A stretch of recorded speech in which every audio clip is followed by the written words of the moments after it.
മണി മാജിക്കിലേക്ക് സ്വാഗതം.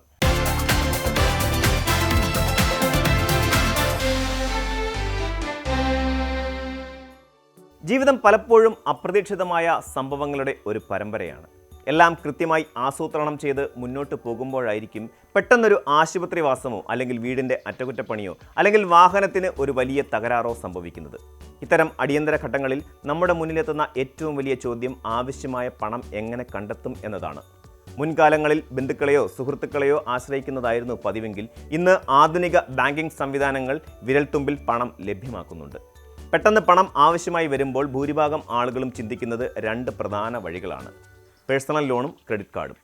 ഒറ്റനോട്ടത്തിൽ ഇവ രണ്ടും സാമ്പത്തിക പ്രതിസന്ധി തീർക്കാനുള്ള എളുപ്പ വഴികളായി തോന്നാമെങ്കിലും അവയുടെ പലിശ നിരക്കുകളിലും തിരിച്ചടവ് രീതികളിലും ഒളിഞ്ഞിരിക്കുന്ന വലിയ വ്യത്യാസങ്ങൾ മനസ്സിലാക്കിയില്ലെങ്കിൽ അത് നിങ്ങളെ വലിയൊരു സാമ്പത്തിക കെണിയിലാക്കും.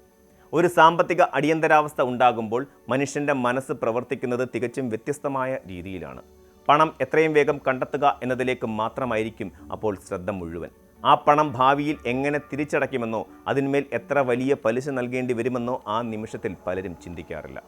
ഈ ഒരു മാനസികാവസ്ഥയാണ് പലപ്പോഴും തെറ്റായ സാമ്പത്തിക തീരുമാനങ്ങളിലേക്ക് നമ്മെ നയിക്കുന്നത്. പണ്ടുകാലത്ത് പ്രാദേശിക പലിശക്കാരിൽ നിന്നും ബ്ലേഡ് കമ്പനികളിൽ നിന്നും കൊള്ളപ്പലിശയ്ക്ക് പണമെടുത്തിരുന്ന ആളുകൾ പിന്നീട് ബാങ്കുകളെ ആശ്രയിക്കാൻ തുടങ്ങി. എന്നാൽ ഇന്നത്തെ ഡിജിറ്റൽ യുഗത്തിൽ കാര്യങ്ങൾ കൂടുതൽ എളുപ്പമാണ്. പോക്കറ്റിലിരിക്കുന്ന പ്ലാസ്റ്റിക് കാർഡുകളിലൂടെയോ മൊബൈൽ ആപ്പിലൂടെയോ നിമിഷ നേരം കൊണ്ട് ആയിരങ്ങളും ലക്ഷങ്ങളും അക്കൗണ്ടിലെത്തും.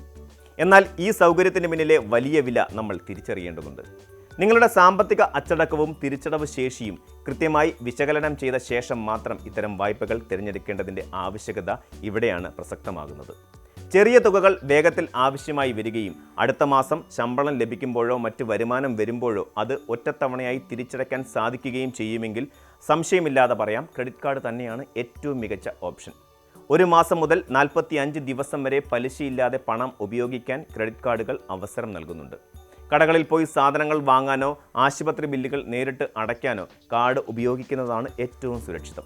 എന്നാൽ പ്രശ്നങ്ങൾ തുടങ്ങുന്നത് ക്രെഡിറ്റ് കാർഡ് ഉപയോഗിച്ച് ATM നിന്നും നേരിട്ട് പണം പിൻവലിക്കുമ്പോഴാണ്. ക്യാഷ് അഡ്വാൻസ് എന്ന് വിളിക്കുന്ന ഈ സംവിധാനത്തിൽ പണം പിൻവലിക്കുന്ന നിമിഷം മുതൽ ബാങ്കുകൾ വലിയൊരു തുക ക്യാഷ് അഡ്വാൻസ് ഫീസായി ഈടാക്കുന്നു. പോരാത്തതിന് സാധാരണ പർച്ചേസുകൾക്ക് ലഭിക്കുന്ന പലിശരഹിത സമയം ഇത്തരം പണം പിൻവലിക്കലുകൾക്ക് ലഭിക്കുകയുമില്ല. പണം എടുത്ത ദിവസം മുതൽ തന്നെ മീറ്റർ ഓടിത്തുടങ്ങും. ക്രെഡിറ്റ് കാർഡുകളിൽ കൃത്യസമയത്ത് പണം അടച്ചില്ലെങ്കിൽ വാർഷിക പലിശ നിരക്ക് 30% മുതൽ 45% വരെയാകും. ഇത് സാധാരണ ബാങ്ക് വായ്പകളുടെ പലിശയേക്കാൾ വളരെ കൂടുതലാണ്.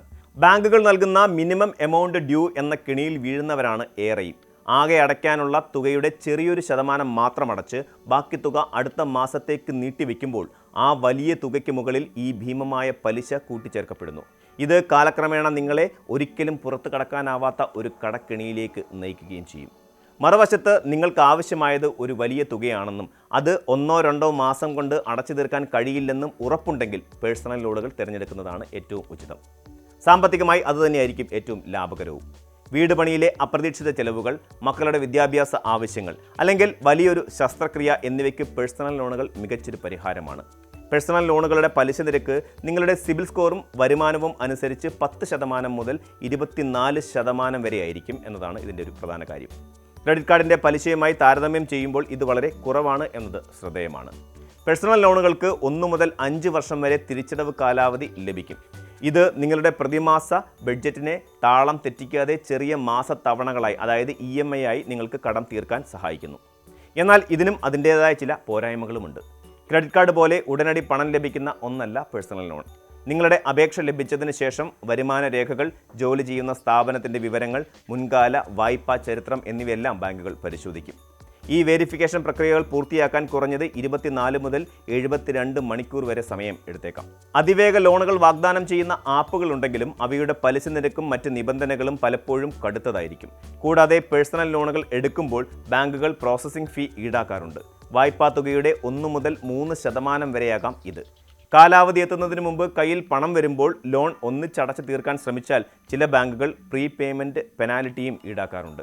കാര്യങ്ങൾ കൂടുതൽ വ്യക്തമാക്കാൻ നമുക്കൊരു സാങ്കല്പിക ഉദാഹരണം പരിശോധിക്കാം. രാജീവ്, ബിനോയ് എന്നീ 2 സുഹൃത്തുക്കൾക്ക് പെട്ടെന്ന് 50,000 രൂപയുടെ വീതം ഒരാവശ്യം വന്നുവെന്ന് കരുതുക. രാജീവ് തൻ്റെ കയ്യിലുള്ള ക്രെഡിറ്റ് കാർഡ് ഉപയോഗിച്ച് ATM നിന്ന് 50,000 രൂപ പിൻവലിച്ചു. അന്നേ ദിവസം തന്നെ ക്യാഷ് അഡ്വാൻസ് ഫീസായി 1000-ഓളം രൂപ അയാളുടെ അക്കൗണ്ടിൽ ചാർജ് ചെയ്യപ്പെട്ടു. അടുത്ത മാസം ബിൽ വന്നപ്പോൾ മുഴുവൻ തുകയും അടയ്ക്കാൻ കഴിയാതെ രാജീവ് വെറും മിനിമം തുകയായ 5000 രൂപ മാത്രം അടച്ചു. ബാക്കി വരുന്ന തുകയ്ക്ക് 40% വാർഷിക പലിശ നിരക്കിൽ കൂട്ടുപലിശ കയറാൻ തുടങ്ങി. മാസങ്ങൾ കഴിയുന്തോറും അടയ്ക്കുന്ന പണം പലിശയിലേക്ക് മാത്രം പോകുന്ന അവസ്ഥയായി. കടം കുറഞ്ഞതേയില്ല. എന്നാൽ ബിനോയ് തിരഞ്ഞെടുത്തത് മറ്റൊരു വഴിയാണ്. അയാൾ തൻ്റെ ബാങ്കിനെ സമീപിച്ച് 1 വർഷത്തെ കാലാവധിയിൽ 50,000 രൂപ പേഴ്സണൽ ലോൺ എടുത്തു. ഏകദേശം 12% പലിശ. പ്രോസസ്സിംഗ് ഫീസായി ചെറിയൊരു തുക പോയെങ്കിലും കൃത്യമായ ഒരു മാസത്തവണ അയാൾക്ക് ലഭിച്ചു. 12 മാസം കൊണ്ട് അയാൾ ആ കടം പൂർണ്ണമായും അടച്ചു തീർക്കുകയും ചെയ്തു. സാമ്പത്തിക തീരുമാനങ്ങൾ എടുക്കുമ്പോൾ ദീർഘവീക്ഷണം എത്രത്തോളം പ്രധാനമാണെന്ന് ഈ ഉദാഹരണം വ്യക്തമാക്കുന്നു. ക്രെഡിറ്റ് കാർഡുകൾ പൂർണ്ണമായും മോശപ്പെട്ടതാണെന്നോ പേഴ്സണൽ ലോണുകൾ എപ്പോഴും നല്ലതാണെന്നോ ഇതിനർത്ഥമില്ല. പണം കൈകാര്യം ചെയ്യുന്ന ആളുടെ സാമ്പത്തിക അച്ചടക്കമാണ് ഇവിടെ നിർണായകമാകുന്നത്. 1 മാസത്തിനുള്ളിൽ നിങ്ങൾക്ക് തിരികെ ലഭിക്കുമെന്ന് ഉറപ്പുള്ള ഒരു തുകയ്ക്കായി പേഴ്സണൽ ലോൺ എടുത്ത് പ്രോസസ്സിംഗ് ഫീസും മറ്റും നൽകുന്നത് ബുദ്ധിശൂന്യതയാണ്. അവിടെ ക്രെഡിറ്റ് കാർഡ് തന്നെയാണ് താരം. എന്നാൽ 1 വർഷം കൊണ്ട് അടച്ചു തീർക്കേണ്ട വലിയൊരു കടം ക്രെഡിറ്റ് കാർഡിൽ കയറ്റി വയ്ക്കുന്നത് സാമ്പത്തിക ആത്മഹത്യയ്ക്ക് തുല്യമാണ്. പണത്തിൻ്റെ ആവശ്യകത, അത് എത്ര വേഗത്തിൽ നിങ്ങളുടെ കയ്യിലെത്തണം, അത് എത്ര കാലം കൊണ്ട് നിങ്ങൾക്ക് സുഗമമായി അടച്ചു തീർക്കാൻ സാധിക്കും എന്നീ 3 ചോദ്യങ്ങൾക്കുള്ള ഉത്തരമാണ് നിങ്ങൾ ഏത് വഴി തിരഞ്ഞെടുക്കണം എന്ന് തീരുമാനിക്കുന്നത്. ചുരുക്കത്തിൽ വായ്പകൾ എന്നത് നമ്മുടെ സാമ്പത്തിക പ്രതിസന്ധികൾ മറികടക്കാനുള്ള ഉപകരണങ്ങൾ മാത്രമാണ്. അവ ഒരിക്കലും സൗജന്യമായി ലഭിക്കുന്ന പണമേയല്ല. അടിയന്തര സാഹചര്യങ്ങളെ നേരിടാൻ സ്വന്തമായി ഒരു എമർജൻസി ഫണ്ട് സ്വരൂപിക്കുന്നത് തന്നെയാണ് എക്കാലത്തും ഏറ്റവും മികച്ച സാമ്പത്തിക തീരുമാനം. കുറഞ്ഞത് 6 മാസത്തെ നിങ്ങളുടെ കുടുംബ ചിലവുകളെങ്കിലും ഒരു ബാങ്ക് അക്കൗണ്ടിലോ ലിക്വിഡ് ഫണ്ടിലോ മാറ്റിവെക്കാൻ സാധിച്ചാൽ പലിശയുടെ വേരുകളുള്ള ഇത്തരം വായ്പകളെ നിങ്ങൾക്ക് ഒരു പരിധിവരെ ഒഴിവാക്കാം. കടങ്ങൾ വാങ്ങുന്നത് തെറ്റൊന്നുമല്ല. എന്നാൽ ആ കടങ്ങൾ നമ്മുടെ ഉറക്കം കെടുത്തുന്ന രീതിയിലേക്ക് വളരാൻ അനുവദിക്കാതിരിക്കുക എന്നതാണ് ഏറ്റവും മികച്ച ഒരു സാമ്പത്തിക പൗരൻ്റെ ലക്ഷണം.